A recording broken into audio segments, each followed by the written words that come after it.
You are listening to Fantha Tracks. Because of the following special program, Wonder Woman and the Incredible Hulk will not be presented this evening.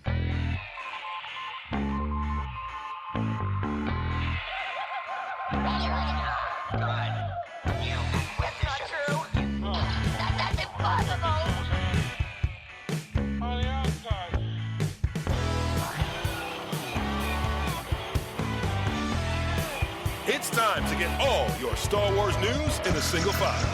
This is Making Tracks. Here are your hosts, Mark Newbold and Mark Mulcaster. It's not true. That's impossible. You're listening to Making Tracks. I'm your co-host Mark Newbold, and joining me today is a man who doesn't need an introduction, but I'm going to give him one anyway. All I can say about this guy is that this week he has been removing snot from an actor's close-up. I want you to tell me more about this, please, Mark. Explain, how do you remove snot from a close-up? Basically, unfortunately, sometimes when you're working on these kind of high-end productions and that, people forget to look at certain aspects, and you just have to remove a little bit of kind of like wet nose here and there, or blemish, spot. So it's a fairly straightforward process, but it's a little bit kind of time consuming. So it takes a whole day to kind of do a whole episode. So it feels a bit like when I do an edit on one of our shows and I'm taking out all the ums and ers that I could literally fill a bucket with. Yeah, pretty much. It's kind of like that. I think the difference is, and the reason why I'm not naming names is because it's pretty well-known actors. So therefore, you have to kind of ensure that the talent looks as good as they possibly can do at all times. Absolutely. So there must be some sort of snot clause in the contract that it must be done. This is it. And things, from what I understand, the notes came from one of his supporting actors on the day. Didn't mention it to the director or the makeup artist, but then got the note like later on once we're in the edit. So then it's just like, okay. So that then became my job to wipe the nose and get rid of the snot. So amongst other things. You get all the good jobs. All the good jobs. We've got so much to talk about, and I start the conversation talking about Bogies. Classic. It's great, yeah. It can only get better from here. It will definitely, I promise it will get better from here. So we've got loads to talk about. The Clone Wars is back. We're going to talk a little bit about that. We've got the High Republic, obviously, a hugely exciting era of Star Wars that's going to be launching later on this year. So we've got, again, tons to talk about. So let's just kick off. Let's start off with the Clone Wars. Now it's back. It's been away for a while. Quite a long time now, isn't it? About 5 or 6 years. And it's back big time on Disney Plus in the States. It's coming here on the 24th of March later on this month. Initial thoughts, Mark. What are your feelings on the Clone Wars being back? Have you enjoyed what you've seen so far? From what I've seen, it's just been amazing. Just the quality of the animation and the texture and the lighting is it's next level stuff. And obviously because it's not out in the UK until the end of the month, we're trying to keep this fairly spoiler free. But the opening couple of scenes on that first episode of Bad Batch, just the amount of assets, as they call them, the level of kind of like detail in the barracks and all that is just incredible. And I've not myself, I haven't gone back and I haven't had, unfortunately, a chance to re-watch much of the Clone Wars, so I can't really do a direct comparison to season 6. Yeah. But this just looks so much better, and also the movement, it's a lot smoother. So it just looks just like a much more polished program, which is great. Yeah, it's funny, isn't it? You look back to when it came on initially, the movie back in 2008, and then the show kicking off not long after that. Then when we saw it, we were blown away. And you can only imagine how much it would have cost then, because it's an expensive game, isn't it, CGI? And now we move to 2020, and the show's back, and it looks, like you say, so lush. But it's still absolutely recognisably Clone Wars. It's just really fascinating to see that gradual, rather, improvement in the graphics and in the textures and the movement. As you say, you make a really good point about the movement being so smooth. It just looks so lush. I mean, the evolution is down to obviously the technology and I guess the artists that they're using them at. And I suppose if this was a different era and maybe we had Uncle George still in charge of Lucasfilm, you wonder if at one point he might have gone back and revisited some of these like earlier episodes and given them a re-render, shall we say, and just update them, because that would be interesting. Because, like you said, the theatrical movie release and the first early seasons looked great, But then compared to this, you go back to season 1 and you're like, wow, it's such a big difference. It's amazing. Coming back into the story, I mean, some of the elements from this had been seen way back when on StarWars.com. I think they put some of these sort of early rough versions of these episodes. Yeah, those kind of like pre-Visi type things, which I really struggled to watch. Me too. I think that's partly because I was, like most people, more of a visual person. Yeah. So, yeah, I did struggle with that. So I think in the end, I don't even think I got through all of it. I think I kind of parked it and went, well, maybe we'll see it finalised and realised in some form. It's funny, isn't it? It did seem like that. I'm very much the same. I don't think I got through all of them either, because it felt like, well, we're not going to really get this, and is it really part of the wider story? Of course, there's so much stuff to soak in, but now I'm kind of glad that I didn't delve into it in any great depth, because it did feel like, well, we're never going to get it. And maybe it would have come out as a comic, or perhaps it might have come out as some sort of audio release from Del Rey and Random House and such. And now we've got it, so I'm glad I didn't watch it in any great detail. Exactly. Bad Batch especially is just like testament to a brilliant performance by D. Bradley Baker. This is just his episode in all its kind of like shining glory. It's his voice work on this episode specifically is incredible. I watched it twice, and the second time I actually had it on whilst I was removing snot, funny enough. And so I was listening to it rather than watching it, and just by listening to it, the nuances between the different clones, between Hunter and Tech and the rest of the Bad Batch guys, they stand out even without the visuals of like knowing about the different characters and that. Voice acting at its finest, I think. Absolutely. Yeah, I guess that line "Bogies at 5 o'clock" must have meant so much more to you when you were watching that. Absolutely. But he's right. D. Bradley Baker is an impact player, isn't he? He's one of those absolute keepers. You can't underestimate the level, like you say, that he goes to make Wrecker sound different, to Tech to sound different, to Hunter and all the all the other stuff. It's and then Rex and himself, and it's a bravado performance, isn't it? I mean, I think the thing is also, when you look at the Bad Batch, so you look at Clone Force, was it 99? They are fairly kind of archetypal kind of characters. The Tech guy is called Tech, and the kind of a big, beefy brute of a guy is called Wrecker. With those, you kind of, I guess you probably take the voice cues from the visual kind of look. But like then when you look at somebody like Crosshair, who's like the sniper, and even a little bit, Hunter, who's obviously kind of like the sergeant in charge, but they're the harder ones to probably pinpoint, because don't really have any physical kind of attributes that really necessarily lend themselves to like a voice kind of characterization, I guess. Personally, I think that's like a 5 or a 6 pack, like convention exclusive waiting to happen. Oh, can you imagine? They just look so awesome, and they're so unique as well. That would be a great kind of like San Diego exclusive or something. Going to the story, I mean, obviously we're back into the Clone Wars. It very much feels like we're far nearer to the Revenge of the Sith end of the Clone Wars than the Attack of the Clones end of the Clone Wars, if that makes sense. Mm-hmm. And to see Rex again, to see Echo again, without giving too much away, I don't think that's too much of a spoiler. To see these characters in Bad Batch and in Distant Echo as well, and Wings of Keradix, there's something very special about it. And the way also that then they've not made a big fanfare about it. We have literally planted our feet straight back in the Clone Wars. No messing around, no big dramatic anything. It's just smack, here's a Clone Wars episode and go. I love that about this. Yeah. Well, that's it, and that's exactly how it started in that that theatrical release. You remember, we straight down into the middle of the action, no real massive setup, just you're in. This is where it's going to go. It's great. It is nice to see Rex and Cody back and on the screen at the same time. The relationships, especially the second episode, well, the first episode tonally I felt was a little bit more serious, a little bit more kind of straight to the point action, but you can see there's more camaraderie and banter in the second episode, even between Obi-Wan and Anakin and Rex, which I thought was really cool. There is a scene that's been widely talked about on social media, so I think we're pretty safe to mention that there is a scene with Rex, with Anakin, with Padme, and with Obi-Wan. That tickled me no end, because we know the background to it. We know where it's going. Funny enough, Sky Movies last night showed Revenge of the Sith, so I spent most of last night watching Sith.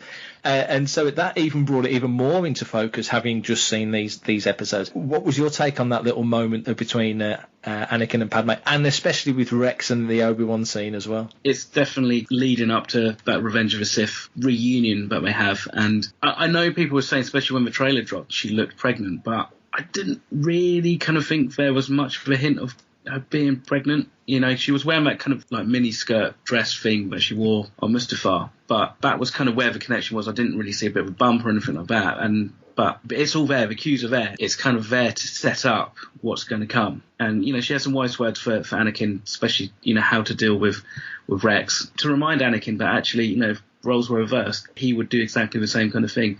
He would probably have the same kind of motivations as Rex does for this episode. I think as well, apart from the fact that scene was just a really brilliantly played scene, and also it speaks a lot to Filoni and his team and how they really have understood these characters so well.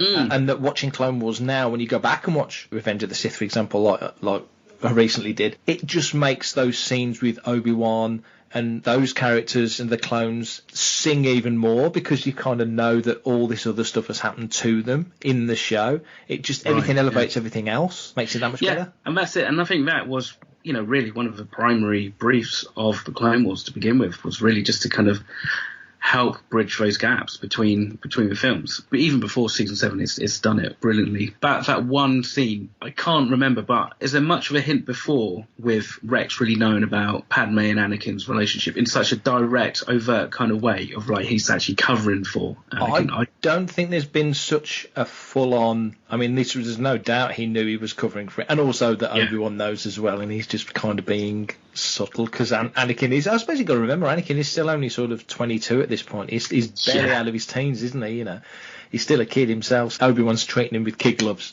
still to a large degree, and you can see Obi-Wan's maturation as much as you can see Anakin's by way of these relationships. Hello, this is Sam Whitwer, and you are listening to Fantha Tracks. Episode 3, we'll very briefly touch on Episode 3, Rings of Kerridix.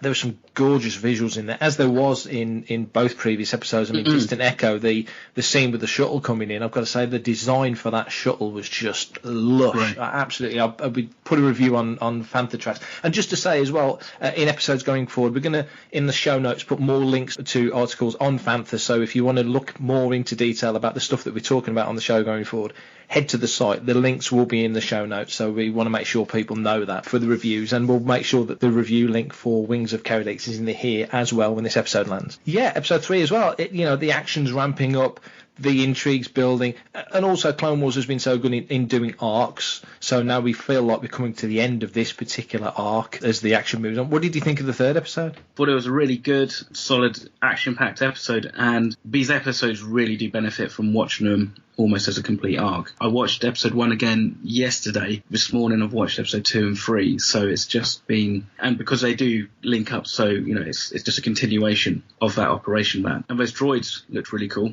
Those battle droids that kind of had those weird appendages, and they were kind of cool and a bit fun. And I really like just the design aesthetic of like the kind of control room at the top of the tower. Really, I thought that was really cool. It had that real kind of 30s, 40s vintage sci-fi kind of steampunky kind of feel that you kind of get with a Techno Union, you know, where it's kind of knobs and dials rather than buttons and stuff. I thought that just looked really nice. And totally, yeah. I love the design. I love the design for Wat Tambor as a character anyway. You know, so anything to do with them, like you say, it's very analog, isn't it? It's buttons and valves, and it's kind of got that vibe about it, hasn't it? Yes, that's kind of steampunk edge to it, I think. Yeah, it's just so good to have it back. It's weird how nostalgic it's felt to have the Clone Wars back on. Yeah, that's it. You know, when they announced it at San Diego, I was just like, well, that's really cool. And I was really looking forward to it, especially after The Mandalorian. I thought, this is going to be great. But I didn't quite realise just how much I have missed like these characters. It's a great addition. Always going to be a little bit tinged with sadness that we're not going to get more. But, you know, hopefully, fingers crossed, you never know. Well, you say we're not going to get any more, and they have definitely marketed this as the final season, and I get that, and they've kind of also alluded to the fact that the back end of the season, the final season, as they say, will bleed into, and even maybe a little bit beyond Revenge of the Sith. Question, and I think we may have touched on this in a previous episode, but I'm going to ask it again because you've seen some episodes now, so your opinion might have changed. One, do you think there's any value in continuing the Clone Wars as a season, like a season 8, or do you think there's value in picking up the story in that Dark Times era and seeing how these characters move into different positions, how they cope with what they have to cope with? Because we know we've got an Obi-Wan TV series coming, but that's set quite a few years on. We kind of know what Anakin did next, because the Darth Vader comic picked up fairly soon after Sith. So, so there's lots of elements where we kind of know where this is going, but to see an organised animated series tell the galactic story of what happened next off the back of these episodes, do you think there's some value in that? Because I know I'd be all over that. Yeah, I think so. I think because of the Anakin story kind of is continued with Darth Vader comics, there's still these big gaps for some of these characters, and I think it would be great, and I think it would be an awesome lens to view those initial early days of the Empire, where the clones are, how they get displaced, and there's some, I guess, redundancy, really, to an extent, of like the Clone Wars is finished. What do you do with a clone that's been trained to fight? Yeah. You know, when there's no war. And hopefully just the realization of people that actually what happened wasn't actually how it was perceived at the time. The ascendancy of Palpatine, how that actually, you know, those initial very like early ripples of rebellion, so to speak, or just dissent, even if it's just localized to like Coruscant, into like, you know, 1313 and the kind of a sub-level, something like that. I think that would be cool. Like you said, I guess it all depends partly on what happens and where, you know, the Obi-Wan kind of series goes as to if we see anything with him, but there's definitely space in that. And I think also with what we saw at the end of Solo, I think the whole kind of Darth Maul thing, there's definitely scope there. This is Steve Bloom, voice of Zebralios, and you're listening to Fantha Tracks. Caravast. May the Force be with you. High Republic, the big recent reveal. I'm really excited to be digging into a brand new era of Star Wars, and there's not going to be a huge amount of familiar characters that we know, but we're certainly going to be going to places that we've been before, predominantly Coruscant. So again, initial thoughts, Mark, what did you think when you heard that the High Republic, because there was loads of rumours? It was good. I thought they made a lot of fanfare about it, which is great. It shows just how much they want to push this and they want to push this era. There's some really heavy hitter names attached to this project, which is awesome and very exciting. And I think 200 years, that was a little bit interesting, a little bit surprising. I think from our initial conversations and everything I'd heard, was expecting it to be further back into the Old Republic time. Yeah. I mean, I guess it all kind of comes down to there must be a reason, either to do with other projects or just to do with how this is going to maybe potentially tie into other stuff. Yeah. I'm really excited. I think it's good to kind of maybe not necessarily trade on the Old Republic era, which is very much kind of heavily tied into Legends and what have you. I think it's nice to kind of set it itself as a separate kind of entity. It looks great. I mean, the artwork that's been released just looks gorgeous. Just looking at, and again, we've got the link up on the site to Fantha Tracks, so again, it'll be in the show links if you want to check it out. But there's a really interesting quote from Michael Siglane, who's the Lucasfilm Publishing creative director, and he says, "The Star Wars: The High Republic features the Jedi as we've always wanted to see them, as true guardians of peace and justice. Hopeful, optimistic time when the Jedi and the Galactic Republic are at their height, but something wicked this way comes." So if you follow what we know from Phantom Menace, and I think again we might have touched on this in the last episode when we spoke about it, there's 1,000 years when the Sith just go underground and plot and plan and plot and plan. And that kind of gets mentioned in Revenge of the Sith, where Palpatine's talking to Anakin about the tragedy of Darth Plagueis the Wise, which is, of course, the apprentice who killed him in his sleep was Palpatine. So all these things are happening during this. Obviously, this is slightly before then, but, you know, there's machinations of the Sith happening, but they're happening underground. The new threat that's coming is from elsewhere. They've kind of referred to them as almost like Viking style characters, and we've had this in Star Wars Legends before. We had the Yuzhong Vong, we had we had the Nagai invasion in the old Marvel comics, so we've had external attacks before, and that means it's great. It's not Jedi versus Sith, it's something different, which is good. I think that shakes things up a little bit. Kathleen Kennedy posed that question about what scares the Jedi, and that's interesting. And without dwelling too much on the past, well, I think one of the things that I really loved about the Yuzhong Vong and the New Jedi Order was the fact that they weren't Force sensitive, and so the Jedi were kind of stuffed because they couldn't read them, and that really creates a slightly more level playing field. It'd be interesting to see where they go. I'm guessing if you look at the High Republic #1 Marvel comic cover, those of a Nile, or at least a couple of members of a Nile on there, one that looks like a Twi'lek or something like that, very fringe orientated, heavy weapons, it looks cool, but also slightly kind of steampunky again with the masks and stuff, the helmets. The way they're laying this era out, the way it reads to me, and again, we're very early on in the process, and obviously the creators are way down the line, but for us as fans, we're just learning about this stuff. And as an era, I look back at the old sort of timeline chronologies and stuff to see what was going on 200 years before Yavin, and there really was nothing much going on. There was a few things in Legends about droid rights that was kind of in there, but other than that, there's not a lot happening 200 years before. And they say 200. I don't know if they literally mean specifically on the nose 200, or if they're kind of giving you a sense of a century. Now I think they're being, because in the Rise of Skywalker visual dictionary, they kind of now set Starkiller Base as Year Zero as opposed to Yavin, which I'm completely against, because it's always been Yavin, so stick to it's always going to be Yavin. Why change that? Exactly, why change that? But even then, you're talking, what's the gap, 34, 35 years. But you've got the Jedi here. They're very much making out like this is the Jedi in their absolute prime, which surprised me, because my gut feeling of the Jedi in their prime was not centuries ago, but thousands of years ago, because the galaxy's been, since hyperdrive was invented 25,000 years ago, lightsabers at roughly the same time, there or thereabouts. There was a very rich era of new things, but all the linchpins of Star Wars were discovered reasonably close together, and then expansion begins. And that's just it. There's a couple of things that I kind of did question about the time era. What's to do with that was that this almost seems a little bit too close to, let's say, the Phantom Menace. Yeah. Because they're talking about expansion in the galaxy, and that there's a lot of wild space, and that, the Jedi are going out and kind of being more like frontiermen. Yeah. And this is just my initial preconceived notion, is the fact that I would have expected that to happen a lot longer before. And it's just that kind of maybe slight disconnect between maybe the time frames that we expect things to happen, because obviously it's over 1,000 generations. Jedi Knights have been regarded as a piece of justice. Cramp it up to 200 years just before the Phantom Menace possibly seems like it's getting a little bit too close. But then, like you said, it all depends if they're being specific or if it's like, there or thereabouts. I'm sure the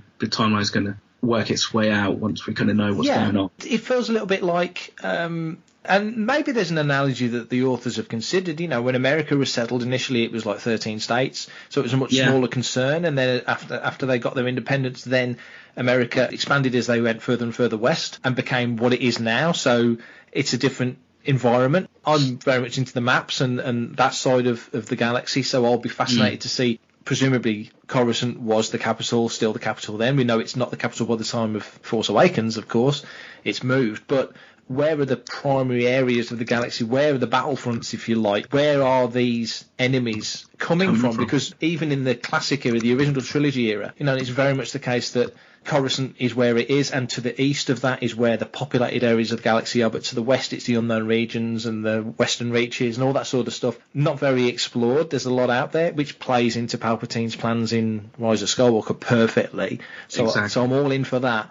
But there's this huge chunk of the galaxy, at least a third, that is very much unexplored and uncharted, and I'm just curious as to whether this, like the sequel trilogy, really has, and Rogue One as well, to be fair, with Jeddah specifically, in that part of the galaxy, are they going to keep filling that out? Because I hope they don't, in a way, because it would contradict to a large degree what we know of the galaxy, or after, rather, what comes after chronologically. Yeah. Does that make any sense? Definitely opportunities for them to do stuff in there. Like I said, where the conflicts come from, the conflicts are probably coming from maybe there's resistance from some of these planets that, have got a strong population and are fairly technically advanced. Yeah.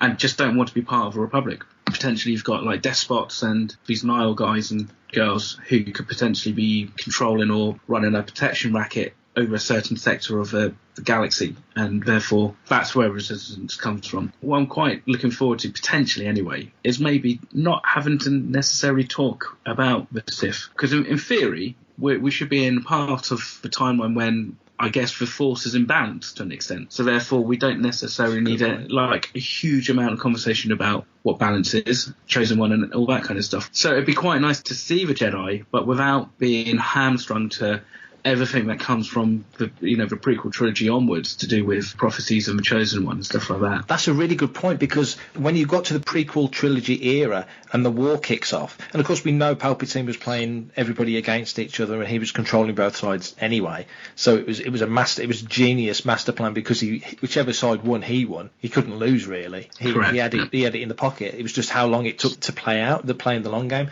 I get the sense that they're almost like sheriffs dispensing justice independently to a large degree, reporting back to the Jedi Temple, reporting back to the Jedi Council, but they are kind of in charge of the justice that they mete out. They have a lot of latitude, but when they become generals in the Clone Wars, it's counterintuitive to the way that they would normally operate. But maybe in this era, it's not. Maybe this era, once it wraps, and hopefully that's a long way off, they get some balance back, and then when the Clone Wars kicks off, they have to kind of revert back to the way they were before. I'm kind of curious to see how the Jedi are presented in this. You kind of would expect that Jedi, or Jedi Masters especially, and Jedi Knights would probably have quite a lot of autonomy to maybe they're just kind of told, you're looking after this sector here, or like this is where you're operating, but they don't necessarily need to report the day-to-day stuff back to the council. You imagine that would just become quite unwieldy. By the time we get to the prequels and they start being micromanaged a little bit more, that's when things start to fall down a bit.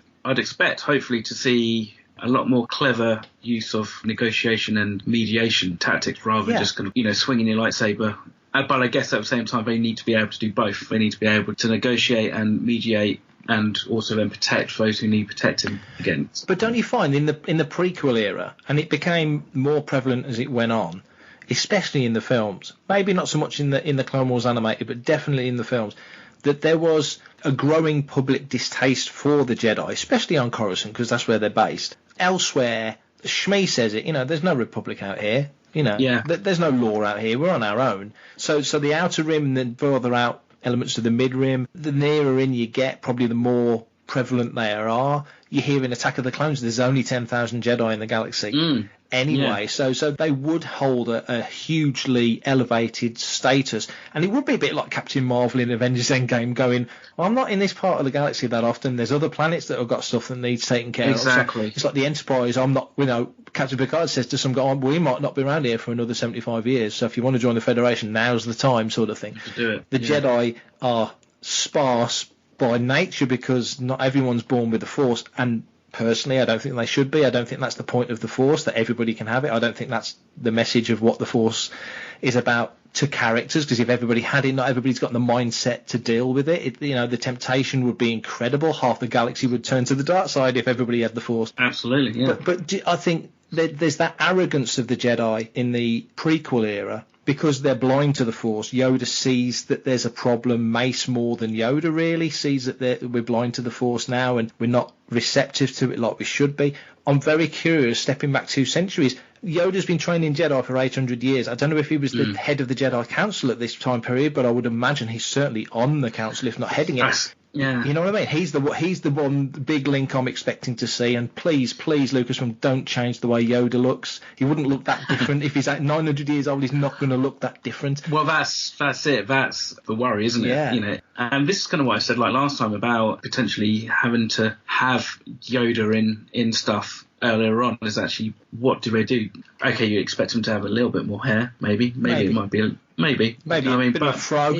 Yeah. But that's just it. It's like you don't expect him to be hugely different, unless, of course, he is, and something happens in this time period that may superficially or speeds up his aging. A bit like Palpatine channeling the dark side of the Force kind of energy. He kind of gets all kind of mangled and looks like a melted pizza type thing. Maybe there's that. Maybe there is like a Yoda who's taller and sprightly, but as long as he doesn't change the way he speaks, as long as he looks nothing like he does in the Phantom Menace, the original version. The original, I think that's fair enough. Yeah. But that is the benefit of this being a very heavy print-based medium, and even like when it comes to comics, the comics have a artistic interpretation. So as long as he doesn't suddenly look like a powerful Force 2 jacked figure who's kind of, but then again, that might be quite cool. Maybe we need to go 400 or 500 years to find him working out for like days at a time. Hey man, it's me, Kevin Smith, Star Wars fan, Fantha Tracks fan. looking at the front covers of this artwork, all the Jedi pretty much look very kind of stoic, and they've all got the lightsabers raised, poised for action. They look determined, and either that's a determination because of they're about to face a big challenge, or that's just them in their kind of nature and how they are back then. Yeah. It's interesting. The covers don't really give much away, actually, in terms of the story. So it will be interesting. And it's interesting for the author choices, having Charles Soule do an actual novel rather than comic, Daniel Jose Older doing the High Republic Adventures and that. So it's interesting that they haven't just kind of stuck with the typecast of like Charles Soule doing like Marvel comics and stuff like that. Yeah, so because they've got Captain Scott on Marvel now, haven't they? So exactly. Yeah. So it's good to mix it up. Yeah. Because it's great to have the authors mentioned here. Claudia Gray, Justina Ireland, Kevin Scott, and Charles Soule. These are obviously their A-team almost. So it's pretty good to have them, but actually by mixing them up, some of them using different kind of mediums and that a little bit means that you can have a slightly different voice and will make it a bit more interesting. Yeah, and they all seem stoked to be doing it. I mean, that came across in the reveal, didn't it? If you follow any of the guys on social media, they were having a lot of fun with this on social. Exactly. Like you say, they've been given to a degree, and Sig Lane, who we mentioned earlier, and other Lucasfilm creatives as well, and the story group presumably, to make sure it all sits in chronology nicely, which it should. It really, really should. Because it's a fresh era, that means they've got a lot of scope to lay things down, lay things out, not just tell stories, which is important, but map out an era, and that must be so exciting. What they kind of said in the official kind of launch video about how, this is like what is missing from Star Wars means that hopefully we're going to have, I don't know if it's characters or character kind of like relationships or just general kind of like story points that we haven't had before. Yeah. It means that hopefully this is going to be a very engaging, a very exciting time for Star Wars and for the publishing arm at least. So it looks awesome. It does, and I like you say, I like all the authors that are mentioned. I like the avenues that they're taking to tell these stories. IDW and Marvel both doing stuff for young kids and for more mature readers. Del Rey and Disney Lucasfilm publishing the same. So you've got a lot of stuff covered. I can only assume that at some juncture, if these characters connect, the sky's the limit. I mean, it reminds me so much of the New Jedi Order when they sort of mapped out that whole section of storytelling, but also even more really Shadows of the Empire, which was a much more tight and concise and linear story. One novel, one 6-part comic book from Dark Horse. It was much tighter, but it was everything but the film.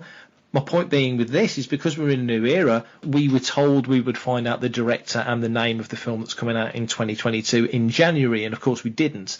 No. And you've got to wonder now, Disney have very smartly, and I commend them for doing it, they're sitting back a little bit on the films, let the ground settle. Rise of Skywalker made $1 billion, incredible numbers. It cost $275 million, so it needed to make $1 billion to really comfortably make its money back with all the other elements. But we hold Star Wars to a different level than other films. So if this was a Marvel film making $1 billion, most Marvel films you'd go, oh, wow, billion, great. But it's Star Wars, so I think most people were expecting Rise of Skywalker to take more money than The Last Jedi, being not only the last of the sequel trilogy, but the last of the 9 of the Skywalker saga. So I think even though it's not cost Disney or Lucasfilm a penny, it's made them money. In that sense, I think they might be a little bit deflated. Just to say, I adore the film, so it's no dig at the film whatsoever. I love the film, and I think I'm excited to delve even further into it as we move on into the future. That being said, I think they're doing a smart thing by sitting back on that a little bit, putting the focus more on the TV. So Kenobi's took a pause to make sure the scripts are right. Cassian, it sounds like we're hearing rumours that that's pushing forward very quickly. That'll be the next series. Mando season 2. Gina Carano put an Instagram out yesterday, saying that season 2 is wrapped. So for the actors anyway, so ILM now get stuck in and do their work. So everything's moving forward. But you've got to wonder what that next film is. And it feels to me that if they said, we're doing a High Republic film, that wouldn't surprise me one iota. The next animated series, we get to Celebration in August, coronavirus aside, and we're all together over there talking about that. It just feels like this is the time, this is the place that these stories are going to happen in. Yeah, and maybe this is slightly a testing ground. The fan base, a lot of people are saying, we would need or we want an Old Republic era film. Yeah. Maybe actually somebody higher up who's got to sign off on the $250 million for the film or what have you might turn around and say, well, actually, other than the fans, where's the appeal to the wider audience? Would a general audience be interested in going, back to the Old Republic. And maybe this is also slightly a way of kind of just testing some waters and just kind of, maybe throwing some stuff against the wall and seeing what sticks. I could see an animated series coming from this very easily, I think. It feels like it, and I think if they do, and I hope they do, because I think we're all ready for the next thing. And the great thing about Disney Plus is that we've just talked about Clone Wars, and we'd like to see more of that. And if they do a sequel series that follows on after Sith, and it's still called the Clone Wars, why not? It's a marketable name, and people know it, so why not continue with that name? But if they changed it, we'll be all over that, because they're nailing this 7th season so far. So we know the quality is going to be there, and we know the actors, and we're comfortable with them, and it's all good. We know there's going to be other animated series as well, so yeah, you're right. If they do a film based on this, brilliant. If they can tie in a TV series with it that really sits together really well, because this is how we consume media now, isn't it? We're going to watch Rise of Skywalker at the cinema a dozen times, and then but for the rest of our life we're going to see it on the small screen. We only ever see the TV on the small screen. You'll never see unless you go to a special screening, you're never going to see the Mandalorian on the big screen. You'll only ever see it on your telly. So, and you can watch an episode of Mando and then watch a film and then watch another episode of another show if that's the chronology that it's supposed to be consumed in. It's just a different environment. It is totally. And, viewing habits are changing. And so we're kind of at this interesting point, I think, where it will be telling if, for instance, Disney do let's say, for instance, a feature-length Mandalorian episode or something that could almost be a theatrical release, but they just keep it on Disney+. And I think also there's scope here. I mean, you could easily get an animated series which could be slightly more skewed towards the Resistance demographic, so like maybe younger. And then you could actually have something which is a little bit more Clone Wars gritty and, slightly mature in respects of like the subject matter. There's obviously scope for that. I think it's great. Well on board. Just need to pre-order some books. Yes, I know. I was thinking that already. They're launching so hard with this, but that shows confidence, doesn't it? That's good. I'm all up for that. I'm really excited. I do love when we enter a new era, chronology-wise, a new era of Star Wars. We're telling a new story now. We're beyond the Skywalker saga. We're stepping away from what we're seeing on television because that still comes within that Skywalker saga era, within those years. Let's go and do something new. I'm all in for this. I think so. I think we need to do that. I think for good and for bad, it's probably a good point to park the Skywalker saga. And I'm pretty sure that we could get through 10 seasons of The Mandalorian and then not be any mention really ties us back into the Skywalker saga, in any great way, which is kind of what you want. If you're going to do stuff in that era, clearly quite clever and wise to maybe keep it very compartmentalised in itself. Yeah, as much as it being a story, it's a setting, isn't it? That's what it needs to be, and that's that whole sandbox theory. Yeah. That's the whole thing. It's like, okay, we know where we are now, and we've got a design language, and we've got aesthetics, and yes, we've got tropes and stuff like that for what potentially we'd expect to see in a Star Wars product. But then actually that gives everybody a chance to kind of go, well, what happens if we turned it on its head a little bit? And what happens if we came about this from a completely different perspective? Then suddenly you've got a very varied, interesting tapestry of different content, which doesn't all necessarily feel exactly the same, and it's samey. Yeah. But also it still feels interconnected, which is kind of like, I guess, the dream for fans and also really for the creators themselves as well. So sounds good to me. If you want to get in touch with Panther Tracks, this is how you do it. You can drop us an email, radio@panthertracks.com, or you can comment on our Twitter, Facebook, Instagram, Pinterest, Tumblr, any of our social media feeds @Panther Tracks. If you want to listen to the show, you can tune in on Apple Podcasts, Google Podcasts, listen to us on Stitcher, subscribe on Android, listen to us on Spotify, on SoundCloud, subscribe on TuneIn, listen to iHeartRadio, or even on Spreaker. We're on smart speakers such as Amazon Alexa, Apple HomePod, Google Home and Sonos. We're also available in your car, if you've got a car or an handspeeder, with Apple CarPlay and Android Auto, or on your gaming consoles and your television. You can find us on Panther Tracks TV. You can get the Panther Tracks app, can't recommend that highly enough, available on all platforms. And for any details on how to listen in or subscribe, head to the Panther Tracks radio landing page on panthertracks.com.